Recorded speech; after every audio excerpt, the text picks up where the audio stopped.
Good morning, Ajahn. Morning. Good morning, brothers and sisters in the Dhamma. Let us pay respect to Ajahn by bowing 3 times. First bow. Second bow. Third bow.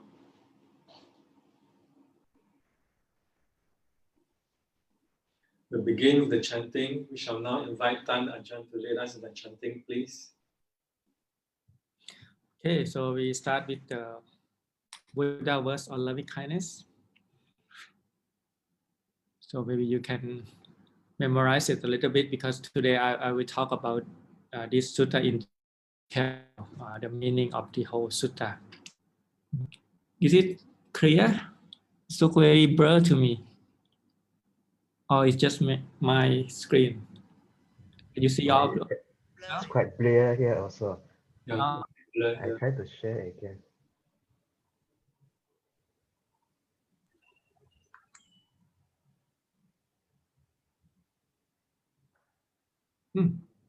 Still blur, huh?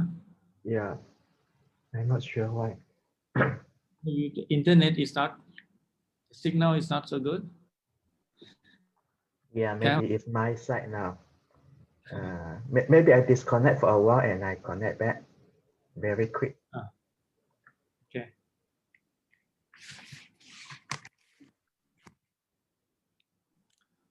So should I go ahead or I wait for you? Just a few seconds should be fine.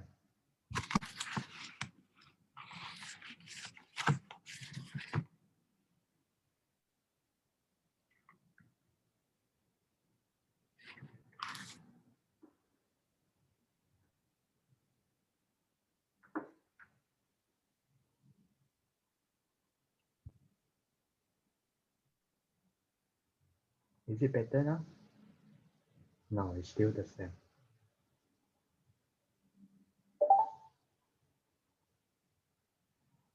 Okay, no choice.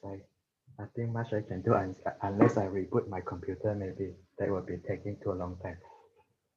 Right. So just go ahead. I hope you remember. Now let us chant the Buddha verse on loving kindness. Karaniya Metta kusale nayantang santang patang apisameja sakko uchu ja suhuchu ja suwajo ja samutu anatimani santu sakko ja suparo ja appakicho ja sallahukawuti santintriyo ja nipako ja Appakappo kulesu ananukito na jakutang samajare kinjiye na vinyo pare upavathayung sukhino va khemino hontu sapphe satta bhavantu sukhitata yeke tipana bhuta thita sava thavarawa anavase sati khava ye mahantava Machimara saka anugatura tithava ye ja atitha ye ja ture vasanti aviture bhutava sambhave siva sapphe satta bhavantu sukhitata na paro parang nikuphe thananti manye thakatta jinang kinti payarosana Patika sanyanan yamanya satukamichaya mata yathaniya puttang ayusa eka puttamanurake evam pisappapu te sumana sampavaye aparimana metan ca sapparo kasming mana sampavaye aparimana Puttang atho jatiriyan ca asampatang averang asapatang titthang carang nisinno va sayano va hyavata savikhatamito etang sating atithaya brahma meta viharang itama hutithin ca anupakhamma silava tassanena sampanno kame suvinaya ketang Nahi chatu kappa sayang punareti iti. Now let us chant the Buddha verse on loving kindness. This is what should be done by one who is skilled in goodness and who knows the path of peace.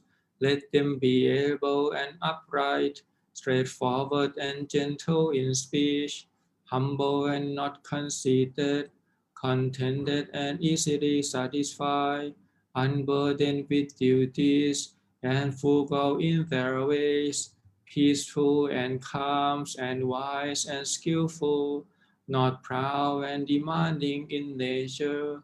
Let them not do the slightest thing that the wise would later reprove, wishing in gladness and in safety. May all beings be at ease, whatever living beings there may be, whether they are weak or strong, omitting not the great or the mighty, medium, short or small, the seen and the unseen, those living near and far away, those born and to be born. May all beings be at ease. Let none save another, or despise any being in any state. Let none throw which harms upon another. If as mother protect with her life, her child, her only child, so with the boundless heart should one cherish all living beings, radiate kindness over the entire world, spreading upwards to the skies and downwards to the depths, outwards and unbounded, free from hatred and ill will, whether standing or walking, seated or lying down, free from drowsiness. One should sustain this recollection.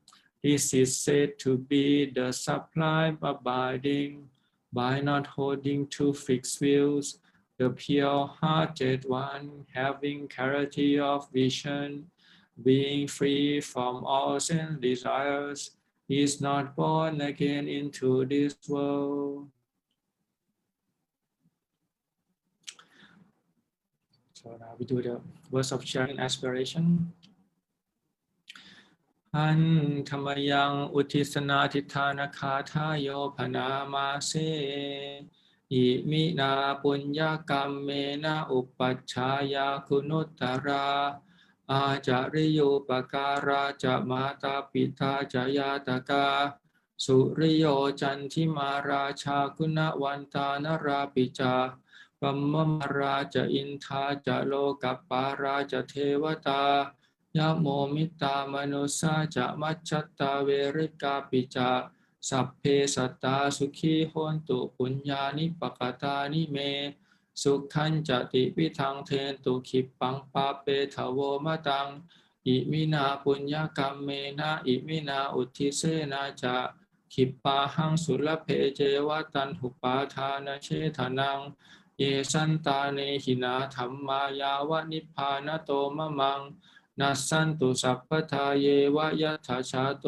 ภเวภเวอุชุจิตังสติปัญญาสันเลโควิริยัมหินามาราลพันตุโนกาสังกาตุนจะวิริเยสุเมพุทธาทิปะวโรนาโทธัมโมนาโทวรุตตโมนาโทปัจเจกพุทโธจะสังโฆนาโทตโรมะมังเตโสตมานุภาเวนะมาโรกาสังลพันตุมา Now let us chant the voices of sharing and aspiration. Through the goodness that arises from my practice, may my spiritual teachers and guides of great virtue, my mother, my father, and my relatives, the suns and the moon, and all virtue seekers of the world, may the highest gods and evil forces, celestial beings, guardian spirit of the earth, and the Lord of death, may those who are friendly, indifferent, or hostile, may all beings receive the blessings of my life. May they soon attain the threefold bliss and realize the deathless.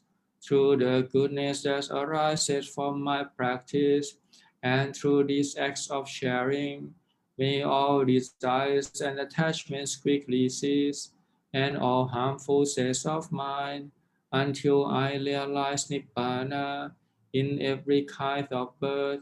May I have an upright mind, with mindfulness and wisdom, austerity and vigor. May the forces of delusion not take hold, nor weaken my resolve. The Buddha is my excellent refuge, unsurpassed is the protection of the Dhamma. The solitary Buddha is my noble guide. The Sangha is my supreme support. Through the supreme power of all this, may darkness and delusion be dispelled.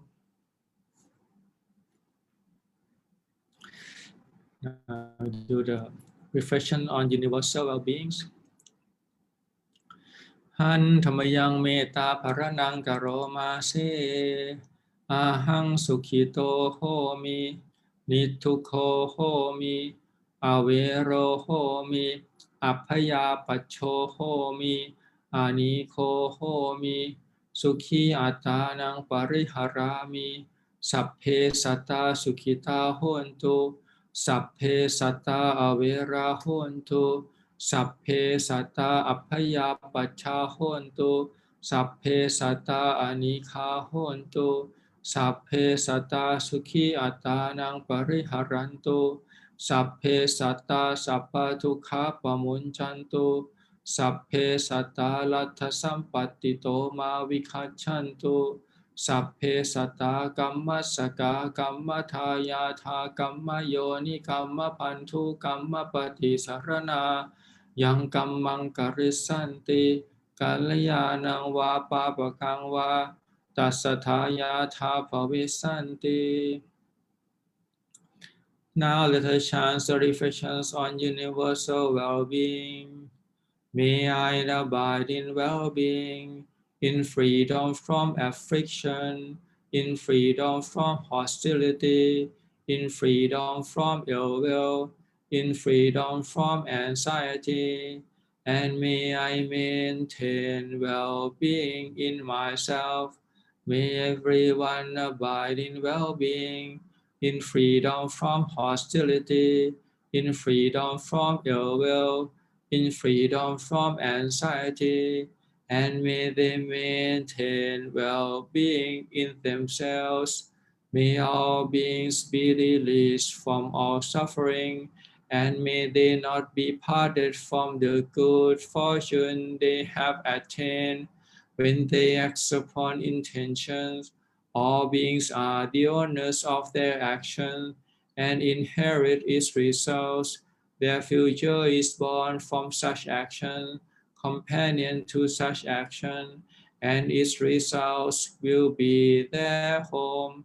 All actions with intention, be they skillful or harmful, of such acts they will be the heirs. Okay, so now we do the Dhammapada. Yeah, this is in Pali and in English. We do it page by page.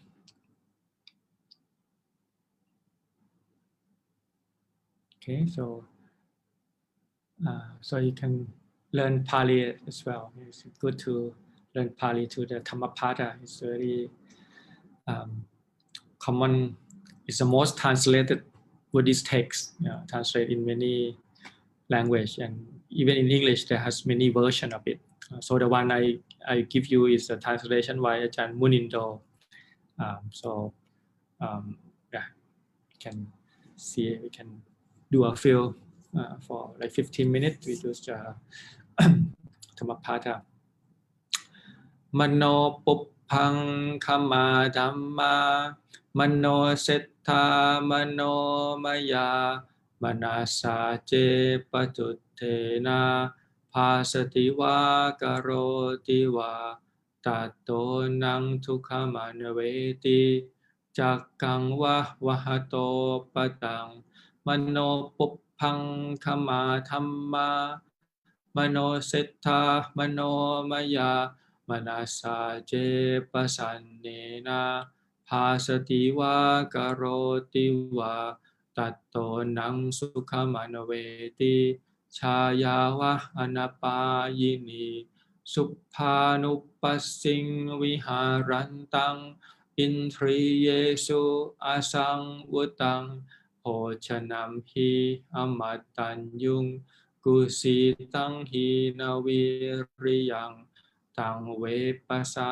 อติมาโรวาโตรุกขังวาทุพลังอสุภานุปัสสิงวิหารันตังอินทรีเยสุสุสังวุตังโภชนัมหิจมัตตัญยุงสัทธังอารัตถวิริยังตังเวนัปปสาหติมาโรวาโตเสลังวปัปปตังจักขุนาสังวโรสาธุสาธุโสเตนะสังวโรคาเนนะสังวโรสาธุสาธุชิวหายะสังวโรกายเยนะสังวโรสาธุสาธุวาจายะสังวโรมนัสสาสังวโรสาธุสาธุสัพพัทธสังวโรสัพพัทธสังวุโตภิกขุสัพพัททุกขา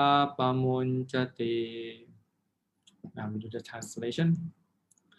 All states of beings are determined by the heart. It is the heart that leads the way, just as the wheel of the ox cart follows the hoof print of the animal that draws it. So suffering will surely follow when we speak or act impulsively from an impure heart. All states of beings are determined by the heart. It is the heart that leads the way. As surely as our shadow never leaves us, so well-beings will follow when we speak or act with a pure heart.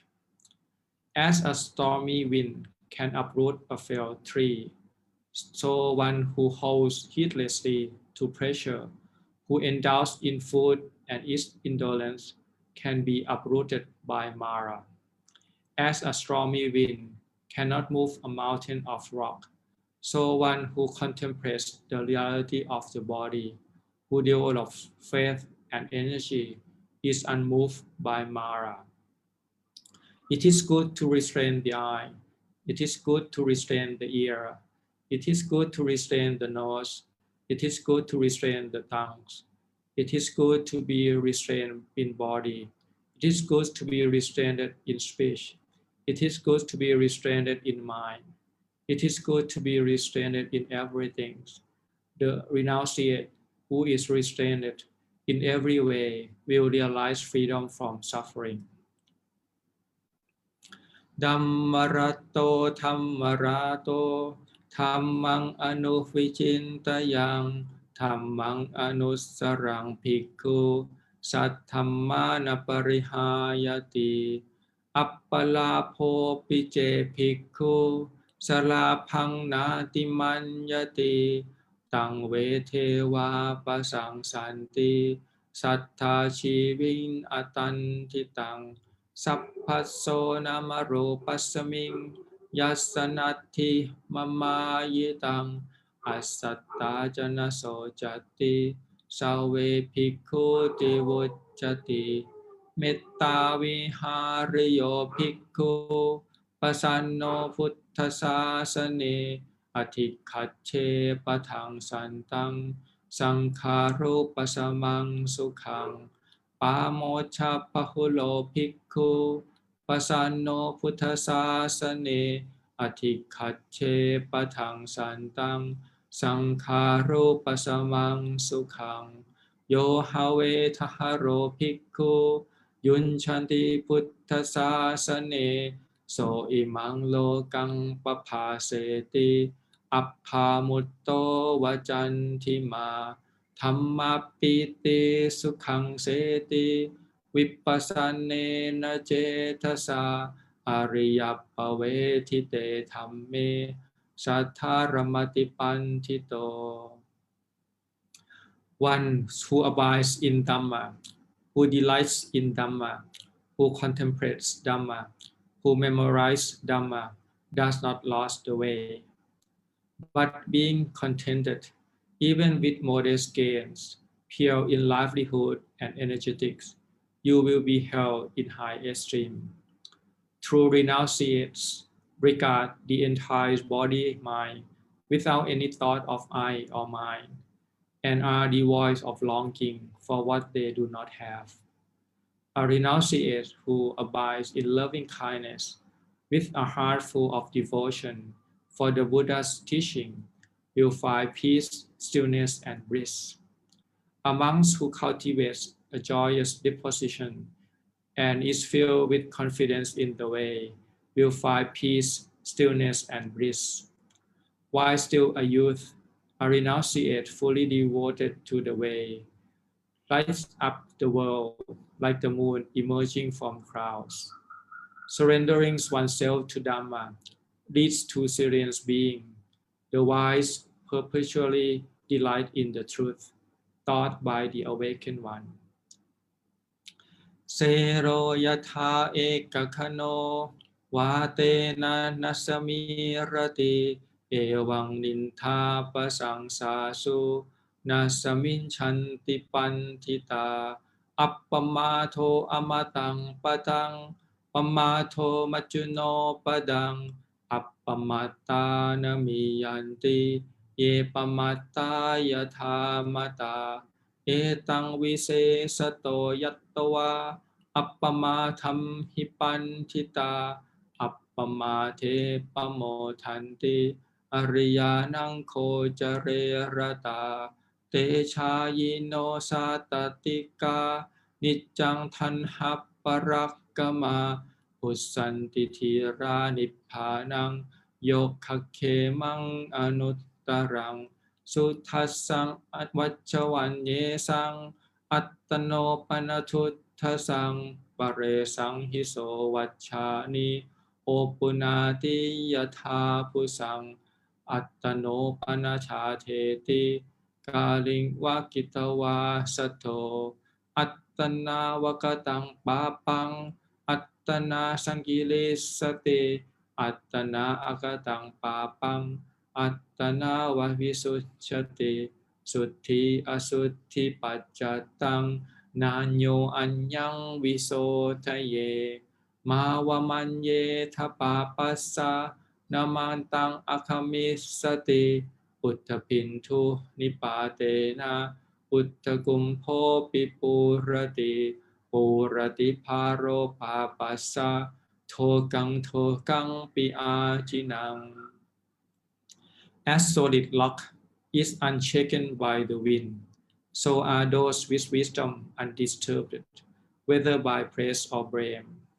Heedfulness leads to the deathless, heedlessness leads to death. Those who are heedful are fully alive, while those who are heedless are as if already dead. The wise, being fully alive, rejoice in heedfulness and abide delighting in this ability. The awakened ones, firm in their resolve, vigorously apply themselves and know freedom from all limitation, liberation through security. It is easy to see the faults of others, but it takes courage to look at one's own as with chaff. One might winnow other shortcomings while hiding one's own, as a stealthy hunter might conceal himself from his prey. By ourselves we do evil, and by ourselves we are made impure. By ourselves we avoid evil, and by ourselves we are made pure. The matter of purity is our own affair. No other can be responsible. Do not ignore the effects of evil, saying this will come to nothing. Just as by the gradual fall of raindrops, the water jar is filled, so in time, fools are corrupted by evil doing. Okay, sadhu, sadhu, sadhu. Maybe we just stop here and continue with next week.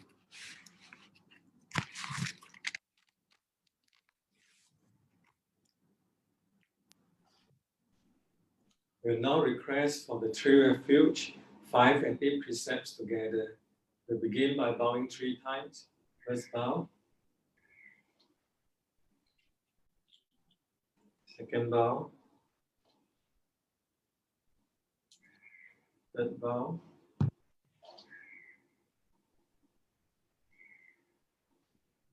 Mayang bante ti saranena saha atta pancha silani yachama dutiyampi mayang bante ti saranena saha atta pancha silani yachama tatiyampi mayang bante ti saranena saha atta pancha silani yachama นะโมตัสสะภะคะวะโตอะระหะโตสัมมาสัมพุทธัสสะนะโมตัสสะภะคะวะโตอะระหะโตสัมมาสัมพุทธัสสะนะโมตัสสะภะคะวะโตอะระหะโตสัมมาสัมพุทธัสสะนะโมตัสสะภะคะวะโตอะระหะโตสัมมาสัมพุทธัสสะนะโมตัสสะภะคะวะโตอะระหะโตสัมมาสัมพุทธัสสะนะโมตัสสะภะคะวะโตอะระหะโตสัมมาสัมพุทธัสสะ พุทธังสรณังคัจฉามิ พุทธังสารนังกัจฉามิ ธัมมังสรณังคัจฉามิ ธัมมังสารนังกัจฉามิ สังฆังสรณังคัจฉามิ สังฆังสารนังกัจฉามิ ยัมปิพุทธังสรณังคัจฉามิ ดุติยัมปิพุทธังสารนังกัจฉามิ ยัมปิธัมมังสรณังคัจฉามิ ดุติยัมปิธัมมังสารนังกัจฉามิ ยัมปิสังฆังสรณังคัจฉามิ ดุติยัมปิสังฆังสารนังกัจฉามิ ตติยัมปิพุทธังสรณังคัจฉามิ ตติยัมปิพุทธังสารนังกัจฉามิ ตติยัมปิธัมมังสรณังคัจฉามิ ตติยัมปิธัมมังสารนังกัจฉามิ ตติยัมปิสังฆังสรณังคัจฉามิ ตติยัมปิสังฆังสารนังกัจฉามิ สรณคัมมนังนิธิตัง อามาบันเต ปานาติปาตาเวรมณีสิกขาปะตังสมาธิยามิ ปานาทิปาทาเวรมณีสิกขาปะทังสมาธิยามิ อทินนาทานาเวรมณีสิกขาปะตังสมาธิยามิ อาดีนาทานาเวรมณี สิกขาปะทังสมาธิยามิ กาเมสุมิชฌาจาราเวรมณีสิกขาปะทังสมาธิยามิ กาเมสุมิจฉาจาระเวรมณีสิกขาปะทังสมาธิยามิ สาวาทาเวรมณีสิกขาปะตังสมาธิยามิ มุสาวาทาเวรมณีสิกขาปะทังสมาธิยามิ สุราเมรยะมัชฌปมาทัฏฐานาเวรมณีสิกขาปะตังสมาธิยามิ สุราเมรยะมัจจปมาทัฏฐานาเวรมณีสิกขาปะทังสมาธิยามิ Now for the 8th preceptor อพรหมจริยาเวรมณีสิกขาปะตังสมาธิยามิ อาบราหมจาริยาเวรมณีสิกขาปะทังสมาธิยามิ กาลโภชนาเวรมณีสิกขาปะตังสมาธิยามิ วิคาลาโภจา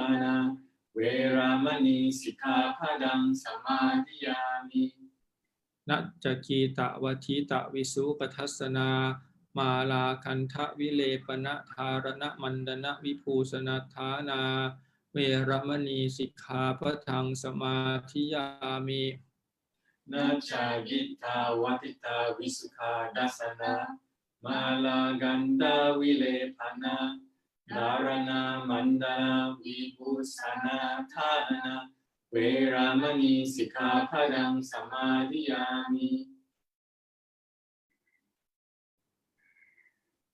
Ucca sayana mahasayana veramani sikkhapadang samadhiyami Ucca sayana mahasayana Veramani sikhapadam samadhiyami Mani panca attha sikkhapadhani samadhiyami Imani atta sikhapadani samadhiyami Imani atta sikhapadani samadhiyami Imani atta sikhapadani samadhiyami Silena sukating yanti silena pokha sampatha silena niputing yanti tasma silang visotha ye Sadhu, sadhu, sadhu. Let us bow 3 times again. Bow. Second bow. Third bow.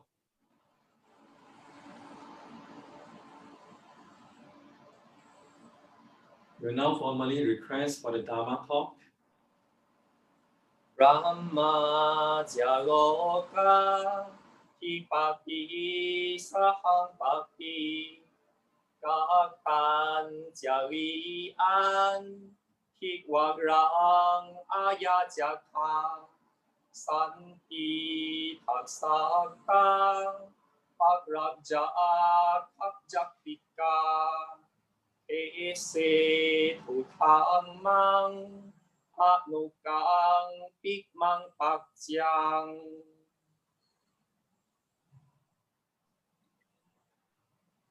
Namo tassa bhagavato arahato samma sambuddhassa Namo tassa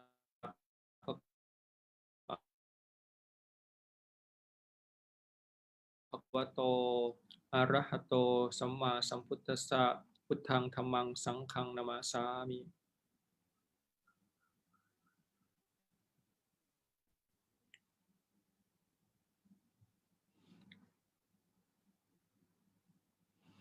Okay, so we meet again on Fridays, our one pra, the day that we come to renew our resolution, keeping the precept, whatever your commitment are, 5 or 8.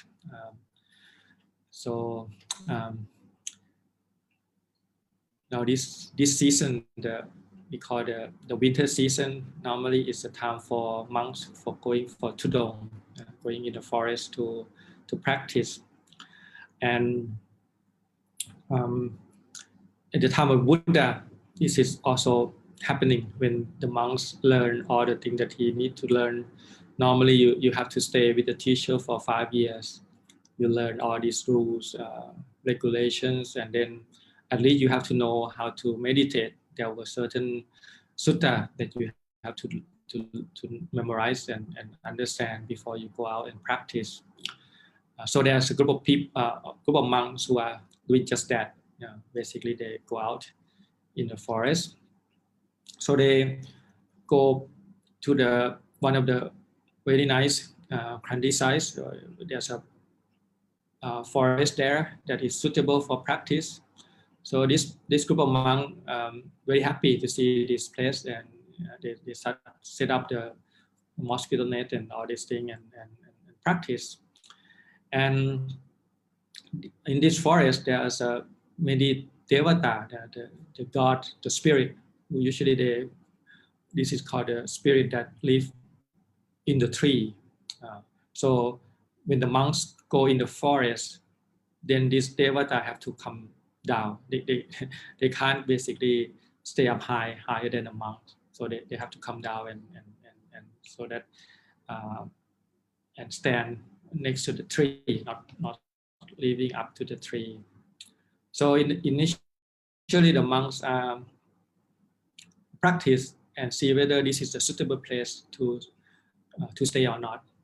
And then after practice, it turned out that it's very nice forest and quiet and not so far from the place where he can go for alms in the morning. So this group of monks decided, yeah, this is the good place. So we decided to stay in this place and practice for the whole vasa, which is 3 months. So now the Devata, initially they will respect when they come down. When the monks pass by, they have to come down to the root of the tree. But after the monk decided they want to spend the vasa there, so the Devata become uncomfortable. They say, okay, you stay for a few days, probably okay. But if you stay for months, then every time you go past my tree, I have to come down every time. It's inconvenient for me. So the Devata are grouping together and then decided, how can we make this group of monks go away? So they decided they will basically making some noise or some sound or even like sometimes really bad smell come up, sometimes with the picture of the headless corpse pop up here and there. So the monk, after, usually the monk will separate, they practice by themselves, and each one of them have to face this difficulty, sometimes very bad smell, sometimes see a lot of very unpleasant sight and sound. So they come together and say, oh, this forest is haunted by the ghosts. It's not suitable anymore for practice. So they decided to go back to meet with the Buddha. So they are getting all their belonging, return to the Chetavana, meet with the Buddha. And the Buddha asks, oh, how come you come back so quickly? I thought that you will go out to search for the secluded place to practice. And the group of monks, yes, actually we did. We find a suitable piece of forest there, very quiet. But after we practice for a while, then this thing come up, the very unpleasant sight, of the ghost, sometimes headless, sound, or even bad smell here and there. So we can't practice there anymore. So the Buddha said, oh, wait a minute, maybe you, actually that is a,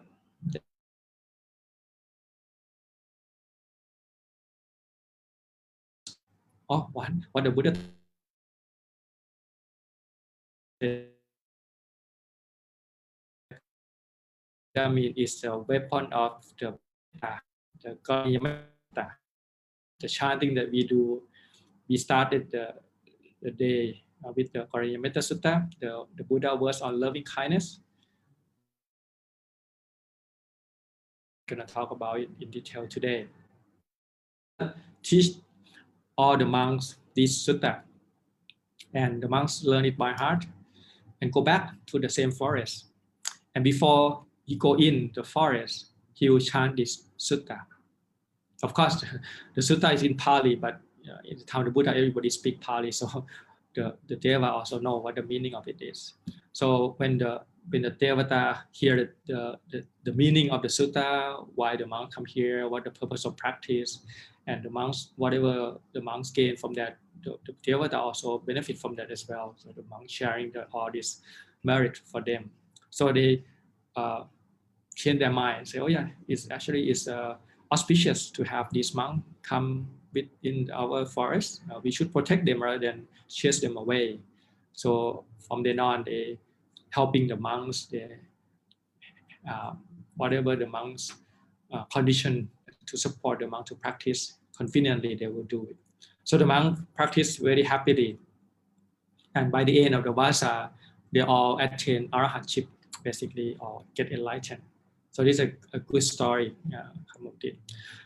So this is the origin story of the sutta that we chant, and that become almost like the sutta for the forest monk.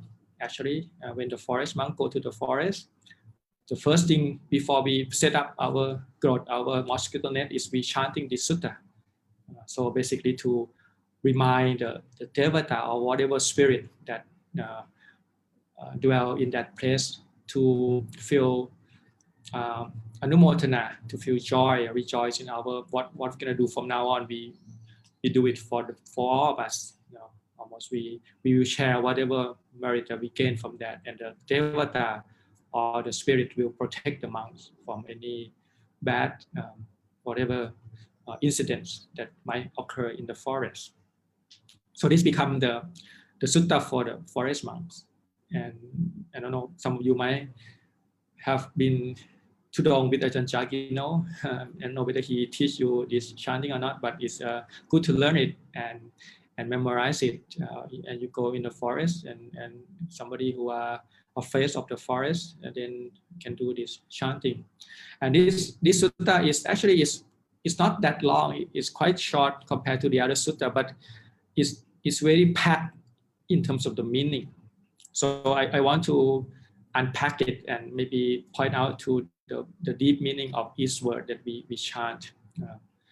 Okay, so I think it's worthwhile going in the sutta that we chant and then learn it in detail what is the meaning of each word mean. So when we chant it, when we correct it, we can get into the deep meaning of it. Because this is some people who listen to this sutta can practice and it go up all the way to arahant. So why some people listen to the same sutta, it got enlightened because they know the meaning of it. So but when we listen to it, maybe we just okay, the meaning is good, but we didn't able to get the depth of the meaning. So we have to maybe study word by word and see what's the meaning of each one. So this is the tradition of commentary is that's why the monk we have to learn the commentary, because otherwise we might lose all the meaning. Just oh yeah, it's nice, but what does it mean? We don't know in detail. So the commentary will give you the word and maybe some other word that's close by, and maybe give you the detail of what's the meaning of each one. Okay, so maybe I sent last week this sutta. Maybe you can put up just the English one. Okay, yeah, it's the one. So maybe we first do the chanting in terms of the Pali and English one by one. So we know which one is translated from which sentence. This is also the good way of you. No, not this one. Okay, this one, because this one I already chop up the Pali and the English and put it in pair, so you know which one it translates from which one. Okay, so it's good for if you want to learn Pali as well using the English. We already know the English. We probably we have been chanting it every week for a few weeks now. So I hope that some of you can memorize it. So maybe we can do some more time, maybe one time chanting Pali and English, and then I will go over with some of the words that may be difficult to understand. Okay, so this sutta is called Karaniya Metta Sutta. So there's the two words, Karaniya and Metta. Karaniya is mean like the duty or the thing that you have to do. So it's like a preparation state. And Metta, you know what Metta means. Metta means loving kindness. So when I translate this to cover the whole thing, I separate to three parts. The first part is called will, or the preparation state. The second part is called well-being, which is the Metta state. Actually, it's not only Metta, but it's also another Brahma Vihara as well. And then the last one is called the way, basically the threefold trainings and the result of it, which is the liberation from sensual pressure, liberation from the whole sensual world and the whole samsara. So this can be divided into three categories: the will, the well-beings, and the way, which is very, very nice. Okay, so we'll go over, maybe we can read together and learn this one by one. Okay, maybe you do one time first with the Pali and the English. Karaniya matta kusalena. This is what should be done by one who is skilled in goodness. Yantang santang patang apisameja. To know the path of peace, let them be Sakko, able, and Uchu, upright, Suhuchu, straightforward, Suvajo, gentle in speech, Mutu, humble, Anatimani, not conceited, Santusako, contented, Suparo, easily satisfied, Appakicco, unburdened with duties, Sallahukawutti, frugal in their ways, Santintariyo, peaceful and calm, Nippako, wise and skillful, Appakappo, not proud, Gulesu ananukito, not demanding in nature, Natjakutang samajare kinchi, let them not do the slightest thing. Yena vinyu pare upavathayung, that the wise would rather reprove. Okay, so maybe we can stop here first. So this is the first part. Okay, it's good to learn Pali together very well because the meaning is in the Pali term. See, the Karaniya is mean the thing that should be done. Basically, what thing should be done. The thing that Atta Kusalena, the one who Kusala mean the one who wise, the one who is skilled in goodness, the one who know the Atta here is mean the purpose or the meaning. The one who know they divide into the three kind of Atta or the meaning in this world, the meaning next world, and ultimate meaning, which is Nibbana, free of all suffering. So actually this is the definition of the one who is skilled or the Kusala. The one who is skilled is the one who know what is the benefit in this world and what is the benefit for the next world and what is benefits for the basically the supreme, the ultimate benefit, which is free of all suffering. So we can reflect upon just the first word. What is the benefit that we talking about? These days, people only talk about this world, especially the people who doesn't think about the world beyond. They not think about what's gonna happen next life. Not to mention the ultimate meanings. So that's why it's very good to know what are we doing now. Are we only concerned about the benefit that we're gonna get from this world? It's called Titta Dhammika, the one that you can see by your eye. And the second one is called the next, which is the next world. When you die from this world, if you're not Arahant, then you probably go on. Your continuity of the karma will push you toward the next world. So that's why the dana, the generosity, the sila, the way you keep, and the bhavana, the cultivation of the mind. This is actually is way if you bring you to the good destination. If you're gonna reborn in the next world, it will be good world. And then also the bhavana is ultimately for the go beyond all the world, to push the end to the suffering, to release from the cycle of rebirth. Okay, so the first sentence is also very meaningful. What is the thing that you should be done, like the meaning of your life basically? Are there is such a meaning? People, are we supposed to do anything, or we just enjoy our thing that we have? We should think about next world and the world beyond, and the whole, how can we put the end to everything, to the suffering. Okay, and then the second sentence, Yantang Santang. Santang is mean peace. Santa in the word Pali. Santa. I think in the English also, like Santa Claus. Santa means the one who are the saint. It's probably having the same root. The saint who are peaceful. Patang here means Nibbana. Apisameja means the one who already achieved or attained the Nibbana.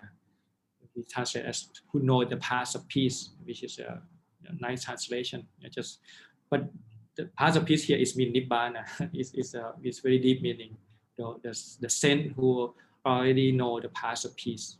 So it means Buddha and the Arahant.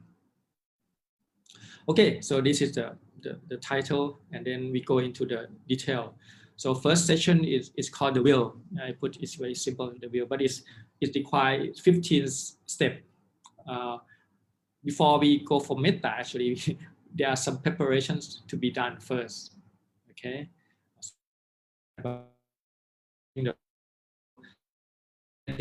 Be able and upright. Able here is sakko. Sakko is very interesting word here because Sakka also mean gods. It means the Indra. God in the Buddha time is Indra is the highest of all gods. This is the name of this God who born because of the goodness in the past, and he was very helpful. Actually, he's a volunteer. He doing a lot of work, building the bridge, cleaning the path, building the meditation hall, hospital, many things. So when he died, he reborn in heaven and become the king of God. His name was Sakka. So Sakka also means the name of the God. Sakka is also the name of the Buddha family. Sakko. If you study the Buddha, he has a name of Sakka as well. He come from the Sakkaya clans. Sakkaya means the warrior. Sakka is mean the one who is capable. That's a long story of why he has his name, because his ancestor basically set up in the forest. They have to be chased from the town, and they built the city in the forest by themselves. So that's why they call the Sakka people, the one who very brave, the one who can do that. And also Sakka can also in Thailand, Sakka mean the tree as well. It's very straight tree.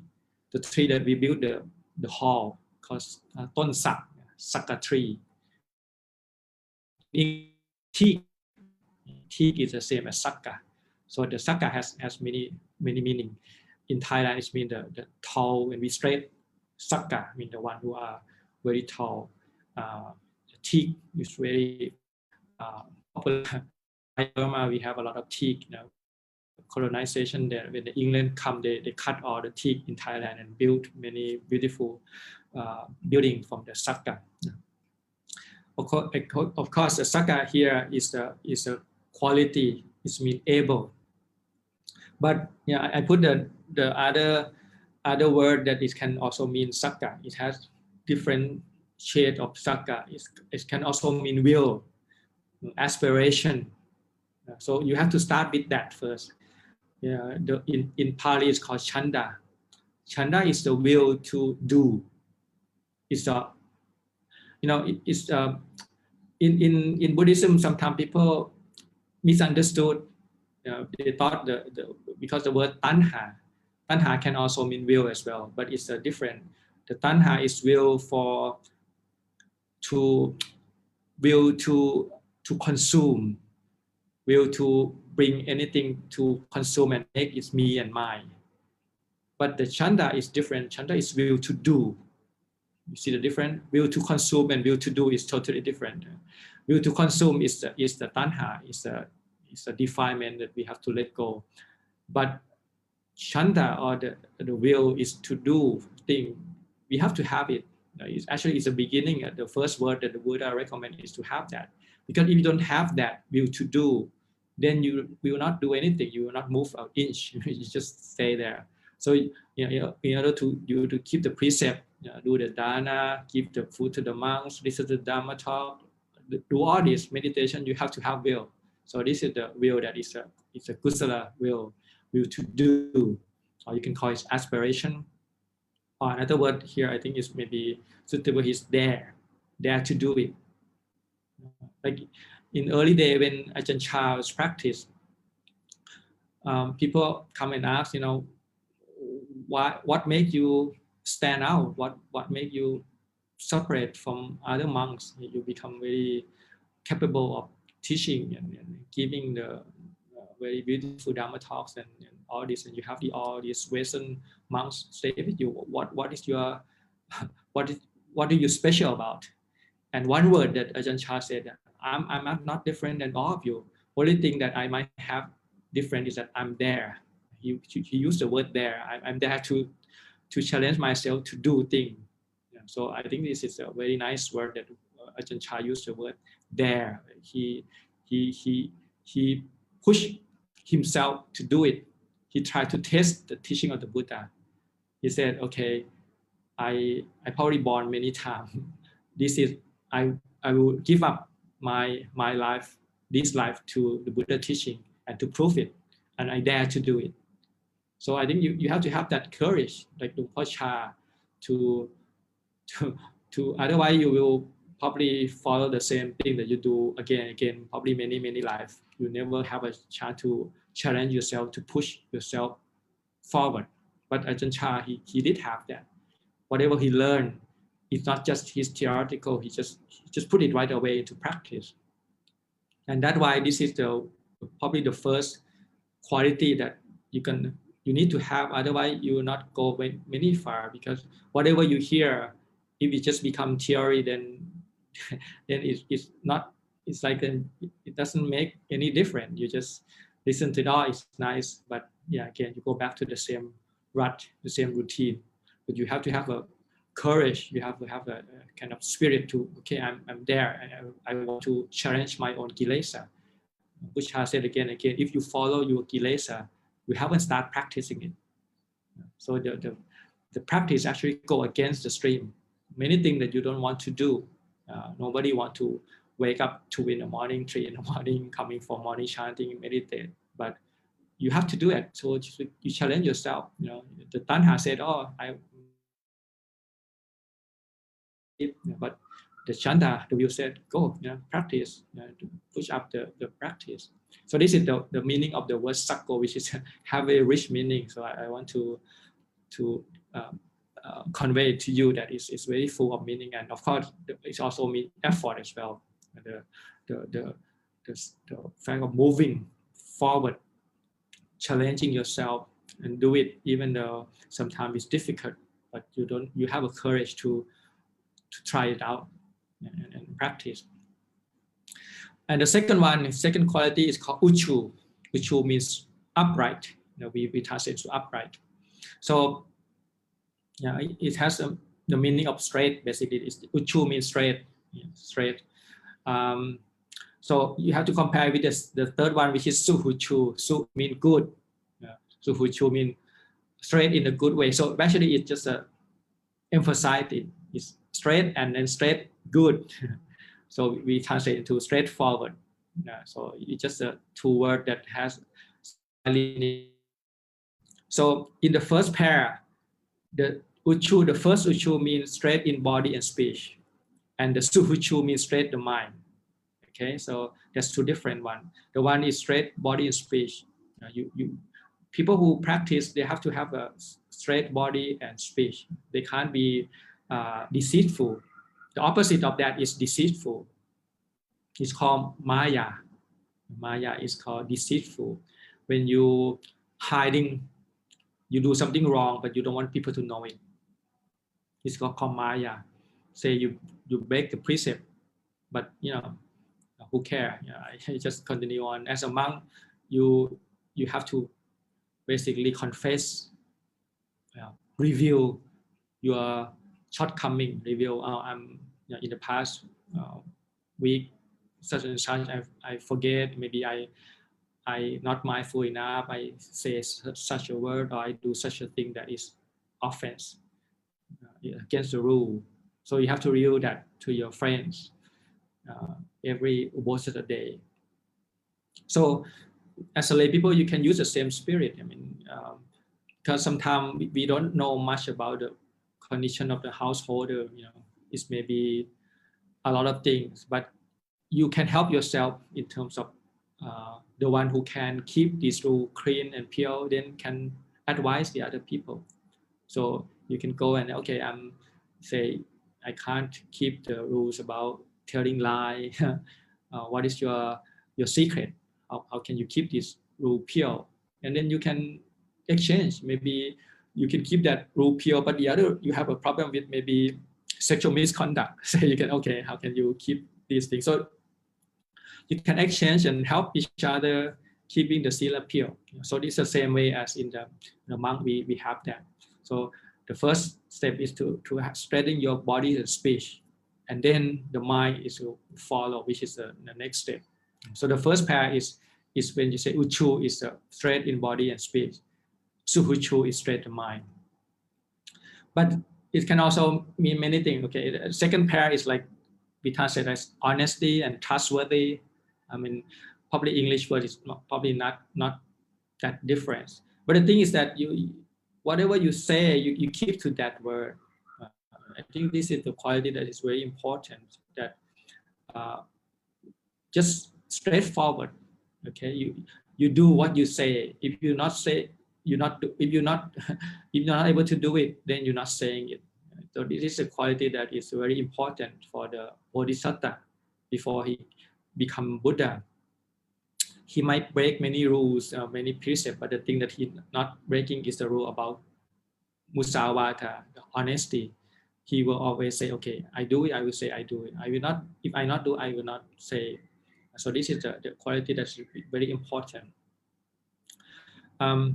Actually, it's go hand in hand with the first one. You know, when you have a courage, then honesty come. You know, say if you practice and you find something wrong with your behavior, maybe your speech or your mind, then you have to have a bearing of courage to change it. If not, then you no longer straight. See, this thing have to go hand in hand. If you want to remain straight, you have to have a courage to correct what is wrong with you.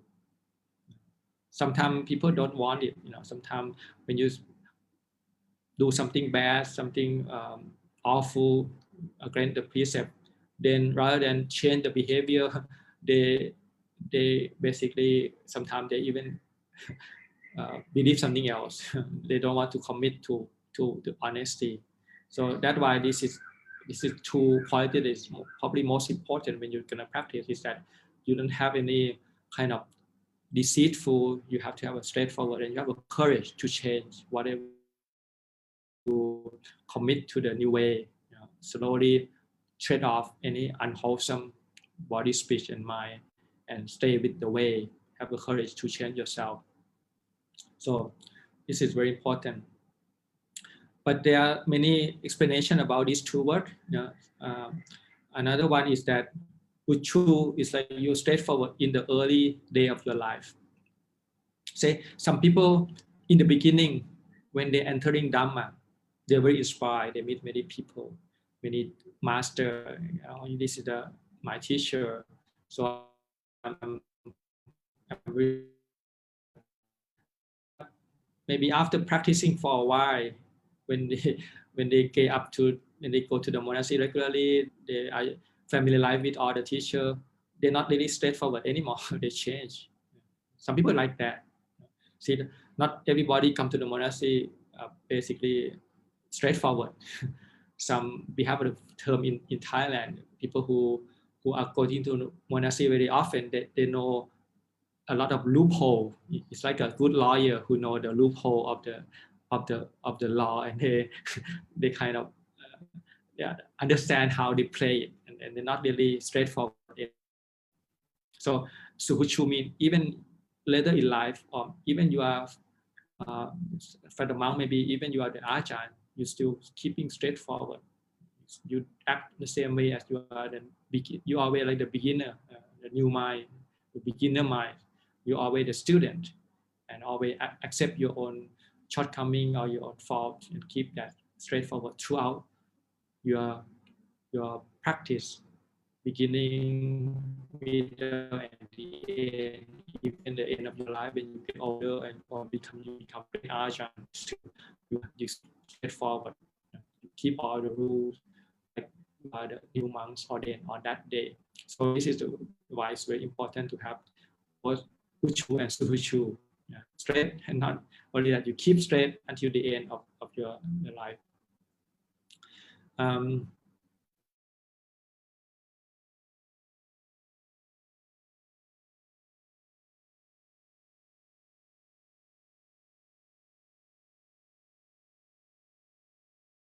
Twist and the thing that is not straightforward.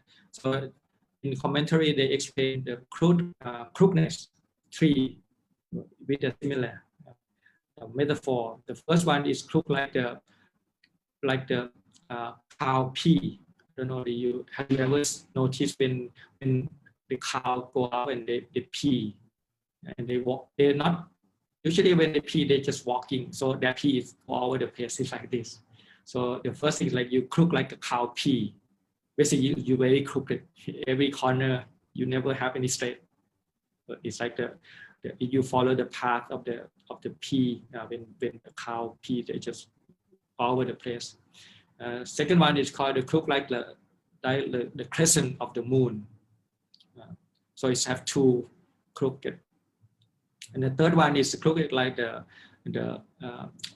when the farmer plow the field, they have this plow that go in the soil. So it have only one crook. So it have different level of crookedness. So basically, the straightforward is opposite of that. The people who practice shouldn't have any of this crookedness, whatever level of the crookedness is. Okay, and then the Uchu can also mean one-pointedness, which means the samatha. One-pointedness is in Pali is called ekakata. You have the one point in terms of the object of the mind. So in short, this is the first Uchu is mean the strengthening of the mind, which is the samatha, when you're able to keep your mind straight. And the Suhuchu mean strengthening of the view, which is what you see. This is called vipassana. So the first Uchu is mean samatha, Suhuchu is mean vipassana. See, you can, when you study commentary, it gives you a lot of deep meaning because you never think about it like that way. You can say that when you samatha, you strengthen your mind. When you vipassana, you strengthen your view. Okay, because normally our mind is not straight. Our mind is go all over the place because we are crooked by tanha, by craving. When we like this or when we dislike this, our mind is crooked. It's never straight forward. So in order to straighten the mind, you have to develop samadhi, concentration. Concentration is the one who keep your mind stay, not swaying by like and dislike. Stay in the middle. And then Suhuchu is when you see things as they are. You use vipassana, see the thing arising and passing away according to causes and condition.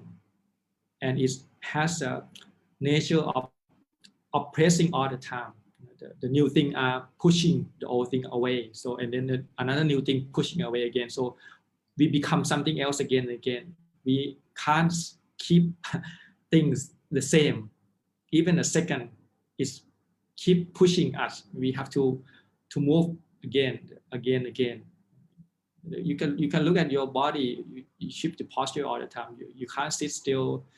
You have to move, wiggling here and there, or breathing in and out, because the nature is like that. You can't keep breathing in and stop, breathing out and stop. You have to keep in and out like that to even to survive.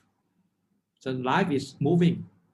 The fact that you're moving is just telling that it's a force that make us not able to settle. Just give me a peace. Just I want to stay still, not moving at all. Still, you can't, because if you observe the body is always moving again and again, same as the mind. So everything is changing all the time. It's subject to force that is kind of it's not peaceful, and then it's not under your control. Not what you want. It's just according to cause and condition. So this is called vipassana. So when you straighten your view, you see things as it is, not as you want it to be, but really is, which is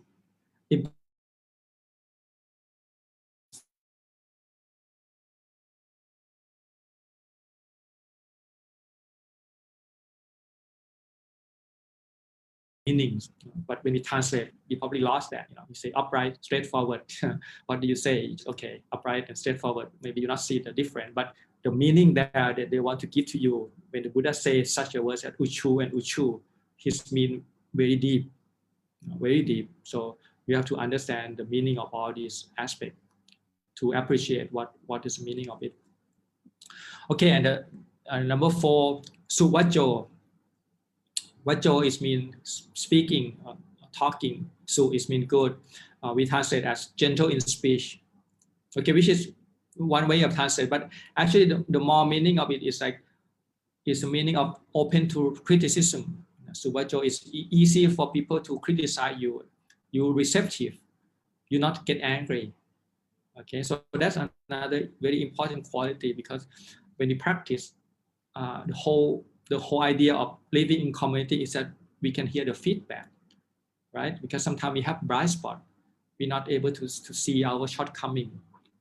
But our friends who are friends in the holy life, when they see us, they can point out to us. So we have to listen. We have to open to criticism so that we can change, we can make it better.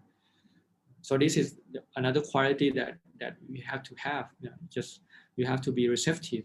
Whatever people point out to you, when we have the training rules, we have people who are walking this path before, like the Ajahn or whatever more senior to you point out to you, then helping you with that. Okay, yeah, maybe I do it wrong. I will do it better next time. So rather than how dare you pointing who are you, who am I, but you just have to lower down your conceit or your kind of mana, that I'm better than you, who are you, but have to be humble. And okay, so let's go with the fifth one. Muttu is mean humble. The literally meaning of muttu is mean soft and gentle. Muttu is a quality of the mind, that opposite of conceit of I am. When you muttu, you are humble.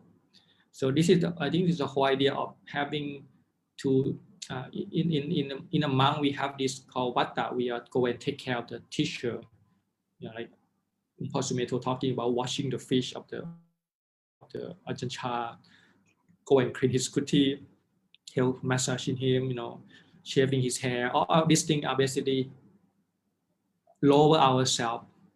So this is how we counteract the normal tendency of to look at ourselves as highest, the sense of me, conceit of I am. I'm who everybody is the same. You are not better than me. So normally people have that tendency. So the fact that we are living in community, we have our teacher, we take care, we wash their feet. This is very humility and really humble, and will help in terms of counteract the tendency to send like ego. This is me and mine. Okay, so this is the quality. Anatimani, number 6. Anatimani, not conceited. Because mana is conceited, anatimani is not conceited. So this is the softness that become the power. So this is another state of softness. It can become the power. When it become the power of pala or power is able to overcome the coarseness or the rigid. The mana is called rigid. There's the symbol of mana is like the flag. When you put the flag on things, you already make decision that me or mine. You already have your agenda. But here it's very soft. Okay, we not have any preposition, anything. We just humbly, whatever situation we learn from that, we understand that we are new. There's a Dhamma Vinaya that we have to learn from. Whatever form it will mold us, will let us basically yielding to the force, not become rigid and become like self-identity. This is me or mine. Accept it or leave it. Not that attitude. everybody changing all the time. So we mold ourselves fit into the form of Dhamma Vinaya. So this becomes the power of the soft power. And number 7, Santu Sako, Santuti is like contented. This is especially in the in the terms of the 4 requisites. We have the food, cloth, the hut, and the medicine. So we content with whatever we have. So this is translated as non-greed. It's the opposite of greed, because when we have this, like the ability to happy with just simple thing, like for the monks, the Upachaya will give us, okay, you are content with the food, whatever you receive in the morning when you go for you're content with your robes, one set of robes is good enough for you, your very simple hut that you live, and medicine. Usually the medicine here is like the urine, the ferment urine, or whatever the something that laxative that you put in to cleanse your body. So that is very minimum standard of how to be happy in terms of material. So you content with that. And then suparo mean para means burden. Suparo means easy burden. Because of course we are born in the world, we are burdened to other people more or less, because we have to rely on the 4 requisites. But we become the good burden, basically, burden in a good way.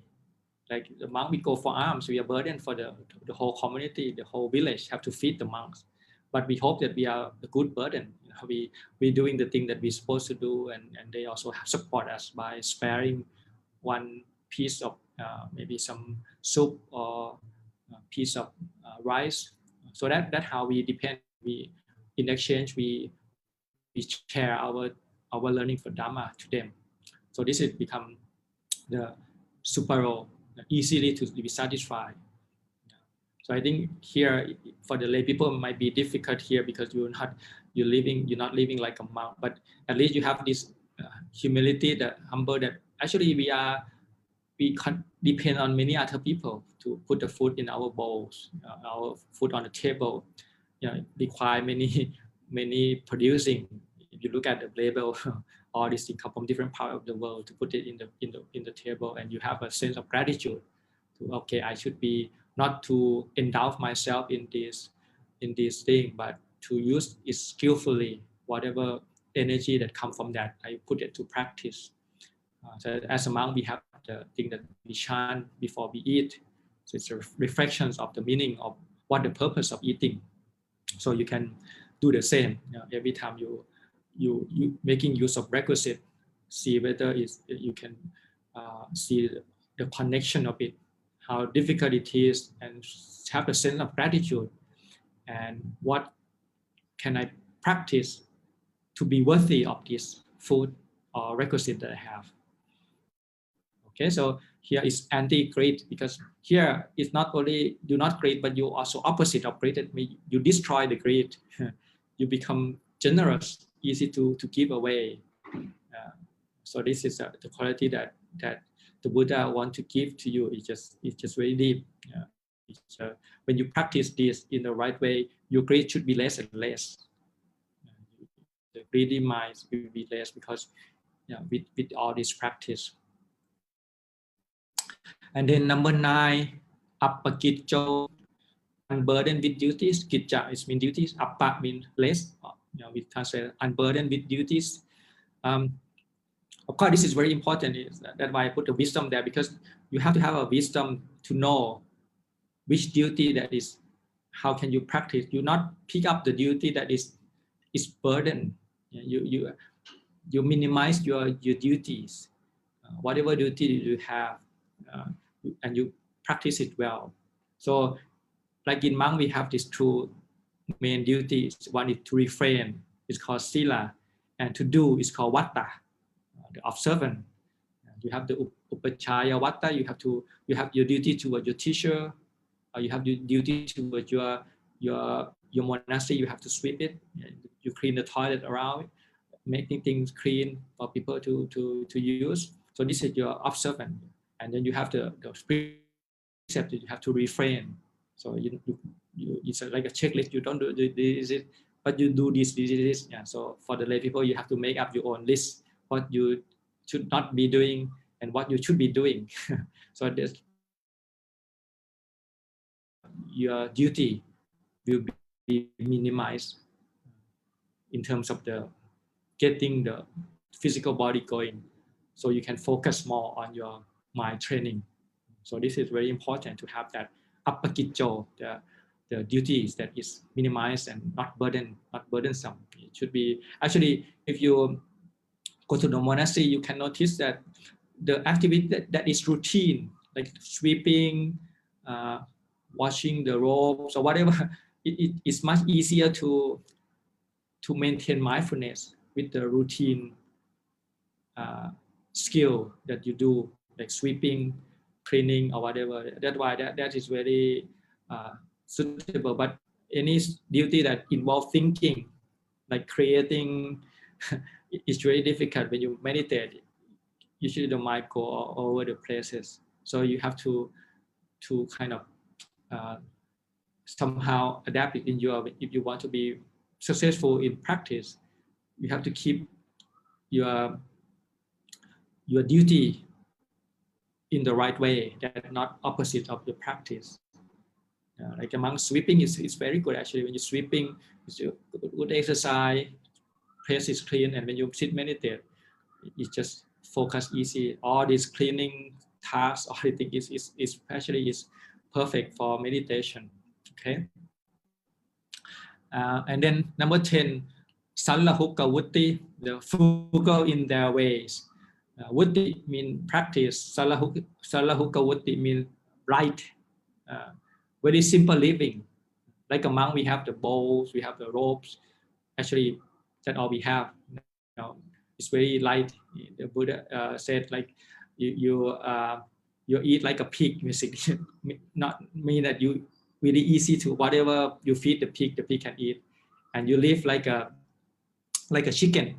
Chicken live on the tree, and they were very cautious when like a chicken is very up and awake. So the monk should be living like that, and then go like a bird. Basically, you can fly wherever you want to. You just have a ropes and you have the bow. You go wherever you want. So this is very simple living. So you can also use that. How can you simplify the way? Maybe your room should not so much thing. When you have a simple living, it's much easier to practice. And then number 11, Santin Trio, the peaceful and calm. So this means restraint. You have the ability to restrain your sense door, eye, ear, of this door, especially this day of the many distraction. So you have to have the restraint. You have to have a mindfulness before you do it. It is necessary to do it. Is it necessary to hear these things? Is it necessary to see this? So if it's not necessary, first of all, don't do it. We already have a lot in our hand to practice, not to add anymore. So this is like the first guard toward all of these things that is not necessary. So you have to have a strict restraint in this quality. And number 12, Nippako. Nippako is wise and skillful here. It means clear comprehension. The comprehension is the wisdom that is the early phase of wisdom. Is very related to the body a lot. In Pali it's called sampachanya. The wisdom that is related to your body, the position of the body, whether you are standing, walking, sitting, or lying down.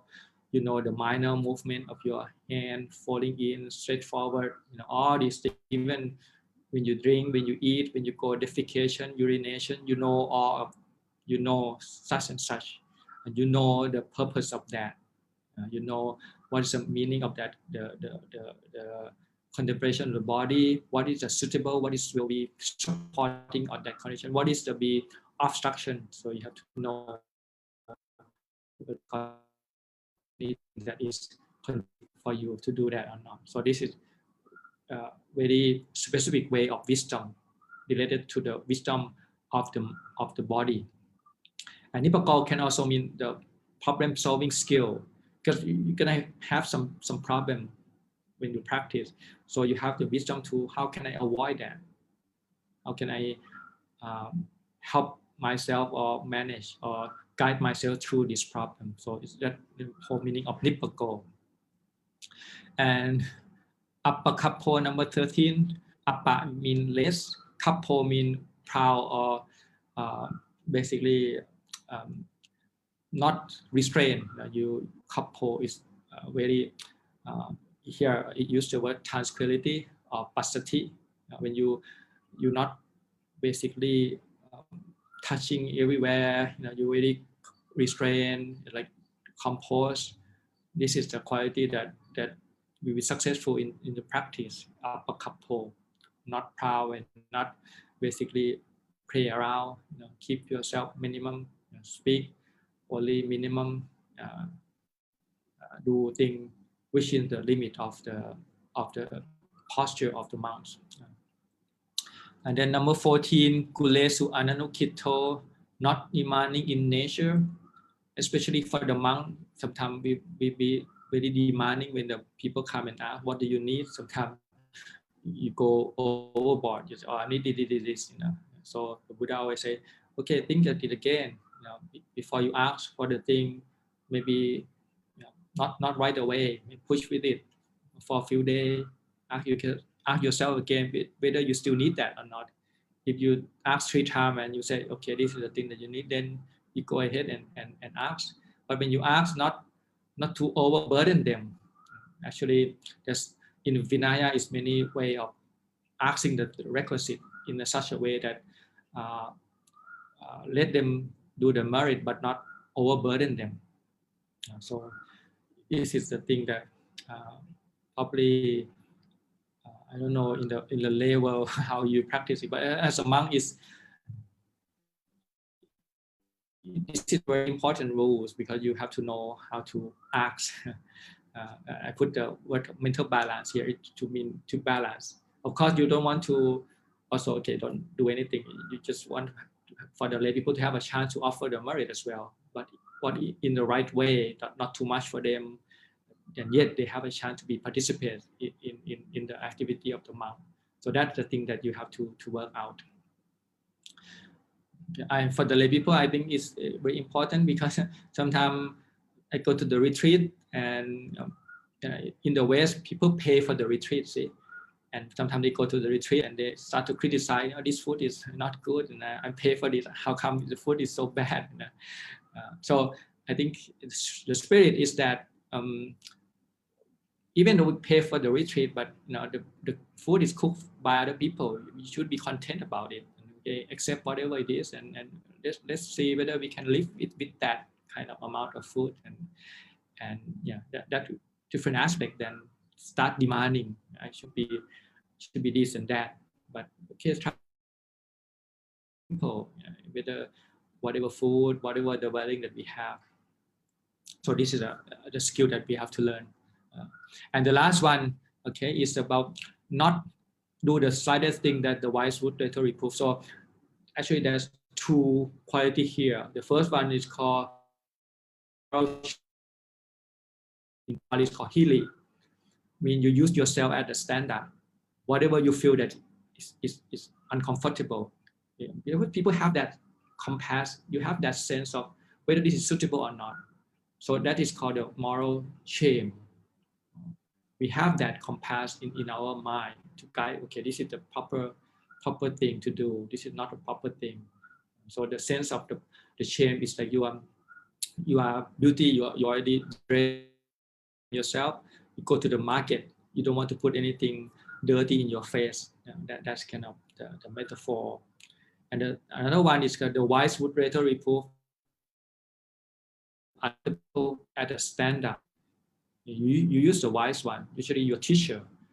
You always think, what would my teacher say if he know that I'm doing this and this? So this is called moral fear.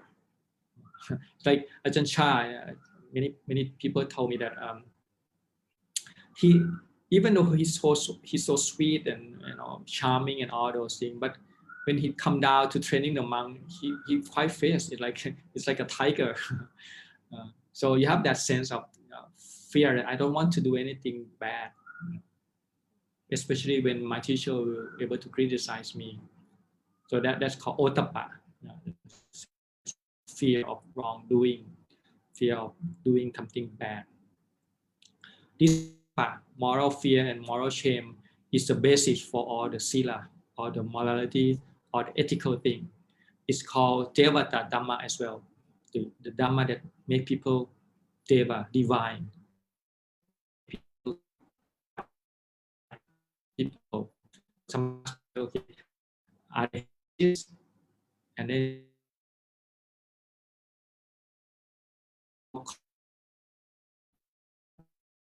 the cause and condition for heaven.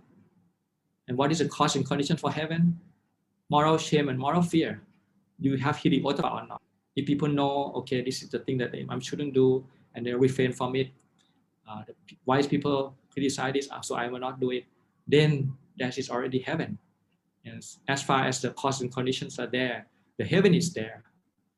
Okay, so we create our heaven ourselves by practicing this quality. Okay, so today maybe we finish with this first set, the will, and then maybe next time we can continue on. But I want you to get some more details of the deep meaning of the word that we say, the word that we chant. It have a lot of deep meaning, and it's good for you to learn Pali as well and learn the deep meaning of it. And then when you chant it, it will make you basically want to practice, and it's almost like a checklist what we have to do in order to, before even we start doing metta. There's some prerequisite preparation for that. Okay, so I hope that it's been useful for you for this sutta. It's one of my favorite sutta, and I love to chant this both in, I think, in English translation, in Pali as well, and in Thai. So I hope that you like the same sutta as me as well. Okay, so I probably leave for today. ขันธมยังธรรมคัตถายาสาธุคารังดาธามาเส Sadhu, sadhu, sadhu, anumodami.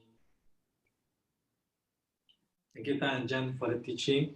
Let us pay respect to Tan Ajahn by bowing 3 times. First bow. Second bow. Third bow.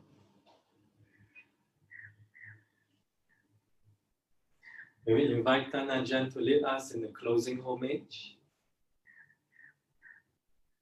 Arahang samma sambuddho bhagava buddhang bhagavantam apivatemi Sawakhato bhagavata dhammo dhammang namasami Supatipanno bhagavato sāvaka saṅkho saṅghang namami.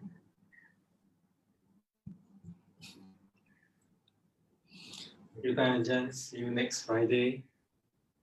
Okay, see you next